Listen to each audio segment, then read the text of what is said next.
आज से कुछ वर्षों पूर्व तक श्री खाटू श्याम जी का नाम केवल राजस्थान में ही जाना जाता था। मगर इधर कुछ वर्षों से श्री खाटू श्याम जी का प्रचार इतना अधिक बढ़ गया है कि केवल भारत में ही नहीं अपितु समूचे विश्व में न केवल इन्हें माना जाता है बल्कि अनेक परिवारों ने खाटू श्याम जी के चमत्कारों को अपनी आंखों से प्रत्यक्ष रूप में देखा है। राजस्थान के सीकर जिले में रिंगस कस्बे से 18 किलोमीटर दूर पर श्री खाटू श्याम जी का मंदिर स्थित है, जहां प्रभु के दर्शन मात्र से ही जीवन में खुशियां एवं सुख शांति के भंडार भर जाते हैं। श्री खाटू श्याम जी की पौराणिक प्रसिद्ध पावन कथा संक्षिप्त रूप में इस प्रकार है। महाभारत युद्ध के लिए कौरव पांडव दलों में विशाल शिविर आमने सामने थे। शिविरों में दूसरे दिन के शुरू होने वाले युद्ध के लिए हलचल मची हुई थी। युद्ध नीति के अनुसार सूर्यास्त के पश्चात दोनों पक्षों के लोग आपस में मिलजुल सकते थे। अतः धर्म युद्ध के इन शिविरों में भी सैनिक आपस में मिलजुल रहे थे। शिविरों के बीच की भूमि वीरों के आवागमन से भरी हुई थी। तभी सुसज्जित रथ पर एक तेजस्वी योद्धा आया। पीपल के वृक्ष के नीचे उसने अपना रथ रोका, घोड़ों को खोलकर चरने के लिए छोड़ दिया। शीर्षत्राण अर्थात शस्त्र आदि उतारकर जलपान किया और अपने रथ पर विश्राम करने के लिए बैठ गया। दोनों दलों के वीरों ने उन्हें घेर लिया।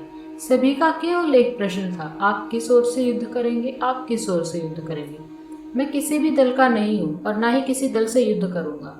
अभी तो मैं एक दर्शक की भांति इस महायुद्ध को देखने आया हूँ।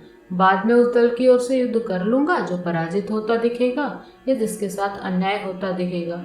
यह जवाब सुन सभी विस्मय में होकर उन्हें देखने लगे। उपस्थित लोगों में से एक ने पूछा, लेकिन वीर, आपकी सेना कहाँ है? क्या आपकी सेना आपके पीछे आ रही है? नहीं, मुझे मेरी सेना की आवश्यकता ही नहीं है। मैं बिना सेना के ही आया हूँ, बर्बरीक ने बड़े गर्व से भरकर उत्तर दिया। तब आप पराजित दल की सहायता कैसे करेंगे? आगंतुक महाबली मुस्कुराया। मुझे सेना की आवश्यकता नहीं है। मुझे केवल अपने इस धनुष और इन 3 बाणों की शक्ति के ऊपर विश्वास है। मैं एक ही बाण से शत्रु सेना का संहार कर सकता हूँ। पहला बाण छूटने पर हर व्यक्ति को मृत्यु स्थल पर निशान बना देगा और दूसरा बाण उन्हें बीन देगा। आपका नाम क्या है? बहुत से लोगों ने विस्मय में पूछा। मैं भीमसेन का पौत्र घटोत्कच का पुत्र महाबली बर्बरीक हूँ। आंधी की तरह यह बात कुछ ही क्षणों में सभी शिविरों में फैल गई। हर किसी के मुंह पर केवल बर्बरीक का नाम था। हर दिशा में केवल बर्बरीक का नाम गूंज रहा था। सैनिक लोगों की बात गहराई तक नहीं समझ पा रहे थे, लेकिन जिन्होंने गंभीरता समझी वे सभी चिंतित हो उठे। भगवान श्री कृष्ण सोच विचार करने लगे कि यदि वास्तव में यह निर्बल का बल करेगा तो पांडवों की विजय कैसे होगी? पांडवों की विजय होते ही कौरव निर्बल हो जाएंगे। फिर वह वीर उनकी ओर से लड़ेगा तो पांडवों की विजय पराजय में बदल जाएगी। क्या ये वास्तव में ऐसा विशाल धनुर्धारी है जो दोनों ही बलों को देखे, 2 बाणों से शत्रु की सेना का संहार कर दे? चलो चलकर परीक्षा ली जाती है। वह उठे और बर्बरीक के पास पहुंचे। उन्हें आता देख सभी सैनिक इधर उधर हट गए। बर्बरीक ने श्री कृष्ण का अभिवादन किया। दोनों में प्रचारित हुआ। दोनों ने अपना अपना परिचय दिया। श्री कृष्ण ने कूटनीति का आश्रय लेते हुए पूछा, तुम इन 3 बाणों के द्वारा सारी सेना का संहार कर सकते हो? बर्बरीक ने गर्व से अपना सिर उठाया और कहा, धनुष का एक बाण चढ़ाकर देखिए, मैं इस प्रकार समस्त शत्रु सेना का संहार कर सकता हूँ। आप इस पीपल के पत्ते को ही देख लीजिए। इस पेड़ के ऊपर जितने भी पीपल के पत्ते हैं मैं सबको चिन्हित कर दूंगा। दूसरा बाण उन्हें बीन देगा। आप चाहें तो धरती पर बिखरे इन सूखे पत्तों को भी बीन सकता हूँ मैं। श्री कृष्ण ने बड़े आश्चर्य से देखा। वे बड़े उत्सुक थे। उन्होंने 2 पत्ते तोड़े, एक को अपने हाथ की मुट्ठी में बंद कर लिया और दूसरे को पांव के नीचे दबा लिया। बर्बरीक ने आमंत्रित करके अपने सभी बाणों को छोड़ा। पहला बाण उन्होंने छोड़ा। सभी ने देखा पेड़ व धरती के प्रत्येक पत्ते पर चिन्ह लगा हुआ था। श्री कृष्ण ने अपनी मुट्ठी खोली तो हाथ का पत्ता भी चिन्हित था। पैर के नीचे दबा हुआ पत्ता देखा तो वो भी चिन्हित था। श्री कृष्ण अत्यधिक विस्मित हो उठे। तब वह बर्बरीक ने दूसरा बाण छोड़ा। प्रत्येक पत्ता बीच में से बिंधा हुआ था। श्री कृष्ण आकुल हो उठे और गहरी सोच में पड़ गए कि किस प्रकार युद्ध में भाग लेने से इस योद्धा को रोका जाए। आखिर बहुत सोच विचार कर उनको एक हल सूझा। प्रातः काल वे उठे और याचक का रूप बर्बरीक के पास पहुंचे। वे संध्या वादन कर रहे थे। संध्या वादन के उपरांत बर्बरीक ने याचक से कहा, आज्ञा करो ब्राह्मण देवता, क्या इच्छा करते हो? कुछ दान पाने की इच्छा है महाराज। ब्राह्मण रूप धारण करे हुए श्री कृष्ण जी ने कहा, यहाँ तो मेरे पास विशेष धन नहीं है, परदेश में हूँ ना। ये बहुमूल्य वस्त्राभूषण है, इनकी इच्छा हो तो कहो, मेरे पास जो भी होगा वह मैं तुरंत दान कर दूंगा। वस्तु तो नहीं मांगूंगा, आपके वश में है, तब मुझे कोई इनकार नहीं, चाहे तुम मुझसे मेरे प्राण मांग लो। प्राण? इतना दंभ महाराज, अच्छा नहीं होता। ये कहा कृष्ण जी ने। कृष्ण जी बोले, अच्छा ऐसा है तो मुझे अपना शीश काट कर दे दीजिए। बर्बरीक ये सुनकर सिर उठे, इतना कठोर दान भी कोई कैसे मांग सकता है? उन्होंने क्रोध में दबाकर कहा, मुझे विश्वास नहीं होता कि आप ब्राह्मण याचक हो। तुमने दान प्रथा को कलंकित किया है। तुम अवश्य ही कोई कूटनीतिज्ञ हो। जो वचन मैंने दिया है उसे तो मैं अवश्य पूरा करूंगा, किंतु तुम मुझे पहले ये बताओ कि तुम वास्तव में हो कौन? श्री कृष्ण ने अपना रूप बदलते हुए कहा, मैं कृष्ण हूँ बर्बरीक। मैं नहीं चाहता तुम इस युद्ध में भाग लो और तुम्हारे कारण दोनों पक्षों का विनाश हो जाए। मैं अपने वचन को पूरा करूंगा प्रभु, परंतु मेरी इच्छा तो मेरे साथ ही मिट जाएगी। कृष्ण बोले, निसंकोच होकर कहो, तुम्हारी क्या इच्छा है? बर्बरीक बोले, मैं इस युद्ध को अच्छी तरह देखना चाहता हूँ। सृष्टि के सभी महारथी इसमें सम्मिलित हैं। मैं देखना चाहता हूँ कि कौन कितना बली है। श्री कृष्ण ने कहा, तुम्हारी ये इच्छा अवश्य पूरी होगी। ये कहते हुए कृष्ण ने बर्बरीक के सिर को किसी दिव्य औषधि के सहारे जीवित रखा और पीपल के सबसे ऊंचे शिखर पर टांग दिया, जिससे वह भली भांति उसको युद्ध को देख सके। और बात सही है, बर्बरीक ने उस धर्म के युद्ध को बहुत भली भांति देखा। 18वें दिन जब महाभारत का युद्ध समाप्त हुआ, अंत में दुर्योधन की मृत्यु के साथ महायुद्ध का अंत हो गया। पांडव विजय हुए, कौरव पराजित हो गए। उसके पश्चात श्री कृष्ण ने देखा पांडव अपने विजय में इतने मद हो गए थे कि उनको व्यर्थ का अभिमान हो गया था। उनका अभिमान दूर करने के लिए वे पांचों पांडवों सात्विक, द्रौपदी और कुंती सहित बर्बरीक के पास पहुंचे। बर्बरीक का मुखमंडल चमक रहा था। उसके सादर सत्कार करके पश्चात पूछा, कहो कैसे आना हुआ? सभी उसके मुख ने अपनी वीरता का प्रशंसा का बखान कर रहे थे। अर्जुन उनके मुख से सुनना चाहता था कि मेरे समान धनुर्विद्या का ज्ञाता तो इस संसार में ही कोई नहीं है। वह अपनी प्रशंसा स्वयं करने लगे। बर्बरीक, क्या तुम इस महायुद्ध को भली भांति देखा है? बर्बरीक ने स्वीकारात्मक मुद्रा में सिर हिला दिया। अर्जुन ने गर्व में भरकर कहा, तब तो तुमने बात को बहुत मानोगे कि युद्ध में मैंने अपने बाहुबल से जीता है। 18 दल निरंतर गांडव चलाया है मैंने, 10 दिशाएं गुंजा दी मैंने। भीष्म पितामह को मारना हर कोई का खेल थोड़ी है, कोई हंसी थोड़ी है। भीमसेन के पौत्र बर्बरीक ने मुख पर व्यंग भरी मुस्कान खेलने लगी। बोले, हाँ हाँ, भीष्म पिता के विषय में मेरा भी यही विचार है।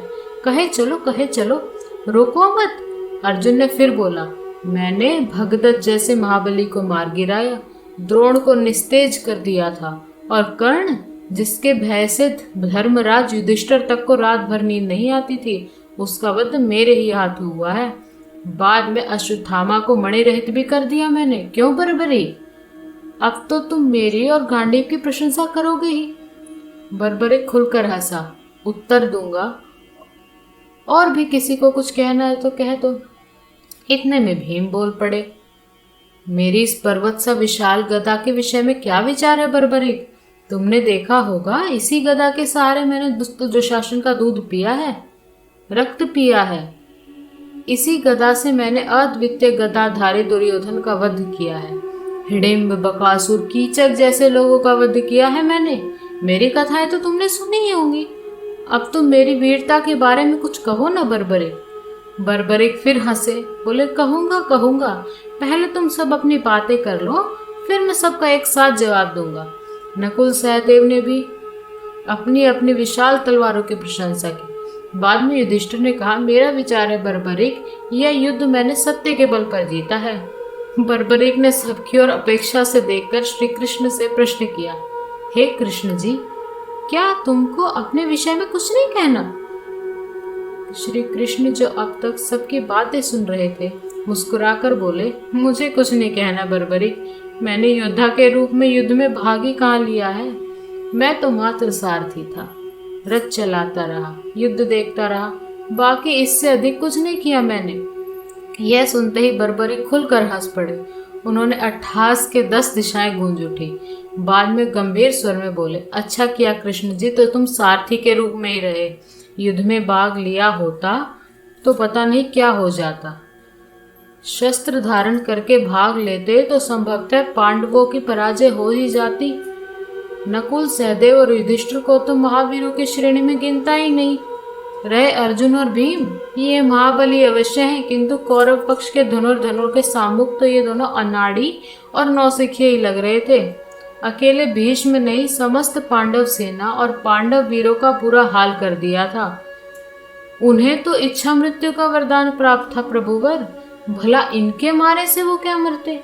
यह वृद्धावस्था में भी कितना तेज था उनके मुख पर। बर्बरिक ने फिर अर्जुन की ओर देखा और कहा, हाँ चलो, अब मैं तुम्हारी बात का उत्तर दे रहा हूँ अर्जुन। जिस गांडीव का तुम इतनी प्रशंसा कर रहे हो ना, वो उस वक्त कहाँ गया था जब भीष्म ने तुम्हारी सेना को छिन्न भिन्न कर दिया था, रथ तोड़ दिया था, कपिध्वज धरती पर गिर पड़ा था, तुम मूर्छित हो गए थे और कृष्ण को अपनी प्रतिज्ञा तोड़ने पर तुम्हारी रक्षा करनी पड़ी थी। फिर तुम कृष्ण की सलाह पर भीष्म से ये पूछने गए थे कि उनकी मृत्यु कैसे होगी। तब तुम लोगों को लज्जा नहीं आई? शिखंडी के पीछे से भी निहत्थे भीष्म पर तुम लोगों ने वार किया था। तुम्हारे शस्त्रों को देखा मैंने, कैसे चलते हैं। फिर तुम्हारी वीरता की चरम सीमा ये थी कि जयद्रथ वध के दिन मैं तुम्हारी वीरता ही देख रहा था।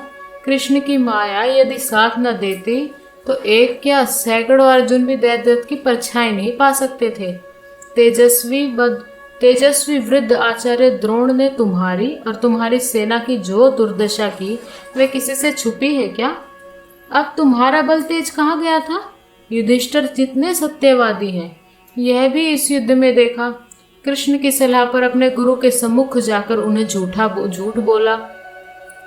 जीवित अश्वत्थामा को मृत बता दिया, क्योंकि पुत्र शोक में ही उनकी मृत्यु हो सकती थी। यह सुनते ही युधिष्ठिर बोले, भूलते हो बर्बरिक, मैंने कहा था अश्वत्थामा मारा गया, किंतु ये नहीं कहा था हाथी। बर्बरिक उत्तेजित हो उठे, क्रोध से बोले, नर नहीं हाथी, धीमे स्वर में कहा था तुमने। मन में कहा होगा, द्रोण तो केवल यही सुन पाए ना कि अश्वत्थामा मारा गया। उसके बाद श्री कृष्ण और अर्जुन अपने शंख बजाने शुरू कर दिए। क्यों? यह सब पहले ही निश्चित था ना? बर्बरिक आगे बोला, सुनो अर्जुन, कर्ण के बाणों के सामने तुम्हारे दिव्यास्त्र कहाँ गए थे? उन बाणों को विफल करने के लिए तुमने जो चलाए थे वे असफल हो गए थे। क्यों? यही है ना सच्चाई। कृष्ण ने उस वक्त घोड़ों को बैठाकर तुम्हें तुम्हारी रक्षा की थी, तुम्हारा मुकुट तक कट गया था। और सुनो, निहत्थे कर्ण को मारते वक्त तुम्हें लाज नहीं आई? अर्जुन हंसप्रभ हो उठे, फिर भी बोला, मैं तो रुक गया था, लेकिन कान्हा जी ने ही कहा था कि चलो अब कर्ण को तुम मार सकते हो। यदि कर्ण रथ का पहिया कीचड़ से निकालकर रथ पर बैठ गया हो तो क्या एक अर्जुन उनको मार नहीं पाता? गर्व में भरकर, क्रोध में भरकर बर्बरिक बोले, क्या एक अर्जुन कर्ण को मार पाता अगर वो कीचड़ में फंसकर रथ पर बैठ गया होता? बर्बरिक की वाणी में व्यंग उभर रहा था। ठीक ही किया कृष्ण जी ने, तुम्हें युद्ध जो जिताना था, मुझे याचक बनकर बेकार कर दिया। बलि भगदत्त की प्रचंड शक्ति को कृष्ण ने अपनी छाती पर सहा, क्योंकि तुम्हारे शरीर तो विशत खंड कर देती। हाँ भीम, अब तुम भी सुनो, तुम्हारी बारी भी आ गई। यह तो सच है कि तुम अतुल बल के स्वामी हो। तुमने निश्चय ही हिडिंब, बकासुर और कीचक को मारा है, परंतु युद्ध में तो गदा से नहीं जीता जाता, क्योंकि युद्ध में युग के सर्वश्रेष्ठ धनुर्धर सम्मिलित हुए थे। धनुर्धर कर्ण के सम्मुख तुम्हारी गदा को क्या हो गया था, जो तुमने जान बचाने के लिए हाथियों के झुंड के पीछे जा छुपे थे? कर्ण ने अपनी धनुष की डोरी तुम्हें गले में डालकर तुम्हें बाहर खींच लिया था। वह चाहता तो तुम्हारा वध करके तुम्हें फेंक सकता था, किंतु उसने तुम्हें छोड़ दिया। और तुम्हें ही क्या, उसने तो नकुल, सहदेव, युधिष्ठिर को भी छोड़ दिया। आज जो तुम सब अपनी वीरता की डींगे हाँक रहे हो ना, यह क्यों भूल जाते हो कि तुम सभी महारथी को प्राणदान देकर लौटाए गए हो। वास्तव में वह सच्चा दानी था। तभी कृष्ण और कुंती की आंखें टकराई। कुंती की आंखों में आंसू थे, किंतु बर्बरिक बोलता ही रहा। उसने अवसर मिलने पर तुम्हें भी नहीं मारा। यह वास्तव में अद्भुत रहस्य है। वैसे इस बात की तुम्हारी करुणा तुम पर प्रकट होती है। जयद्रथ ने तुम्हारी वीरता देखी। उसने तुम्हें चक्रव्यूह में घुसने ही नहीं दिया। सुनो भीम, तुम्हारे और दुर्योधन के बीच गदा युद्ध में तुमने महानता प्रकट कर सकते थे, किंतु वहां भी तुमने नीचता का प्रदर्शन किया। श्री कृष्ण के इशारे पर गदा युद्ध के नियमों का उल्लंघन करके तुमने दुर्योधन की जांघ पर गदा मारी। धिक्कार है तुम्हें और तुम्हारी वीरता पर। बलराम तो तुम्हें तुम्हारी दुष्टता का दंड देने ही वाले थे, पर श्री कृष्ण ने तुम्हें बचा लिया, क्योंकि यह सब उन्हीं के इशारे पे हुआ था। धन्य था दुर्योधन, वीरता की लाज रखी। और तुम्हारी वीरता का? बलराम तो तुम्हारी दुष्टता को देखकर अति क्रोधित थे। युधिष्ठिर के यह कहने पर भी हम पांचों में से किसी के द्वंद्व युद्ध के लिए चुन लो। उसने अपने से बलि को चुना। यदि वह तुम चारों में से किसी को भी चुन लेता तो गदा युद्ध तो क्या, मल्ल युद्ध तो क्या, तुम सब उसके सामने खिलौने थे। वैसे युद्ध में तुम्हारी भी मृत्यु निश्चित ही थी, क्योंकि वह गदा युद्ध का श्रेष्ठ ज्ञाता और बहुत फुर्तीला था। फिर बर्बरिक सांस भरकर बोला, श्री कृष्ण की नीति पराजित कैसे हो सकती है? मुझसे यदि कोई पूछे तो मैं यही कहूंगा कि युद्ध में वास्तविक विजेता तो केवल श्री कृष्ण ही है, जिन्होंने अपनी बुद्धि और नीति के सहारे इस युद्ध को जीता है। मुझे तो युद्ध में चारों ओर कान्हा ही कान्हा नजर आ रहे थे। श्री कृष्ण नीति की जय हो। यह कहकर बर्बरिक मौन हो गया। इतना सुनकर श्री कृष्ण ने महाबली को खुश होकर वरदान दिया कि हे महाबली बर्बरिक, कलयुग में तुम मेरे नाम से जाने जाओगे, और जो तुम्हें सच्चे मन से ध्याएगा वह मनवांछित फल पाएगा। और आज यह सच जग विख्यात है कि उस काल से लेकर आज तक श्री श्याम का नाम आज तक बाबा श्याम है। आज सारा संसार उन्हें शीश के दाने के रूप में जानता है, और जो भी सच्चे मन से इनकी शरण में आता है वह पक्का ही अपने सभी दुखों को भूल कर जाता है। तो वही उनके समस्त कार्य प्रभु श्री श्याम संपूर्ण करते हैं। उनके जीवन में सुख, संपदा और खुशियाँ आ जाती हैं। तो बोलिए खाटू नरेश की शीश दानी की जय हो।